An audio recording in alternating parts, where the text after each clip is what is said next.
നടൻ മോഹൻലാലിന്റെ അമ്മ ശാന്തകുമാരി അന്തരിച്ചു. 90 വയസ്സായിരുന്നു. കൊച്ചി എളമക്കരയിലെ വീട്ടിലായിരുന്നു ശാന്തകുമാരി അമ്മ താമസിച്ചിരുന്നത്. അടുത്തിടെ ദാദാസാഹിബ് ഫാൽക്കെ പുരസ്കാരം ഏറ്റുവാങ്ങിയ ശേഷം അമ്മയെ കാണാനായി നടൻ എത്തിയിരുന്നു. മോഹൻലാൽ കുടുംബസമേതം ചെന്നൈയിലാണ് താമസം. തന്റെ ഔദ്യോഗിക തിരക്കുകൾക്കിടയിലും മോഹൻലാൽ ഏറ്റവും കൂടുതൽ പ്രാധാന്യം നൽകിയിരുന്നത് തന്റെ അമ്മയ്ക്കായിരുന്നു. അച്ഛൻ വിശ്വനാഥൻ നായരുടെയും ജ്യേഷ്ഠൻ പ്യാരിലാലിന്റെയും വിയോഗത്തിനു ശേഷം മോഹൻലാലിന്റെ ലോകം അമ്മയായിരുന്നു. തന്റെ വിജയങ്ങളിലും വീഴ്ചകളിലും തണലായി നിന്ന അമ്മയെക്കുറിച്ച് സംസാരിക്കുമ്പോഴെല്ലാം നടന്റെ കണ്ണുകൾ നിറയുന്നത് മലയാളികൾ പലപ്പോഴും കണ്ടിട്ടുണ്ട്.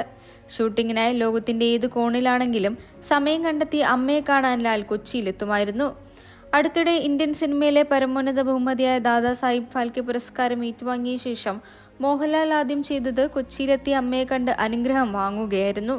ചെന്നൈയിൽ കുടുംബസമേതം താമസിക്കുമ്പോഴും അമ്മയുടെ ആരോഗ്യകാര്യങ്ങളിൽ മോഹൻലാൽ പുലർത്തുന്ന ജാഗ്രത ശ്രദ്ധേയമായിരുന്നു. കഴിഞ്ഞ വർഷം ശാന്തകുമാരി അമ്മയുടെ 90-ാം പിറന്നാൾ ലാലും കുടുംബവും ചേർന്ന് അതീവ സന്തോഷത്തോടെ ആഘോഷിച്ചിരുന്നു.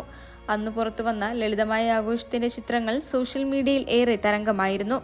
പത്തനംതിട്ട ഇലന്തൂർ സ്വദേശിനിയായ ശാന്തകുമാരി മോഹൻലാൽ എന്ന നടന്റെ വളർച്ചയിൽ നിശബ്ദ സാന്നിധ്യമായിരുന്നു.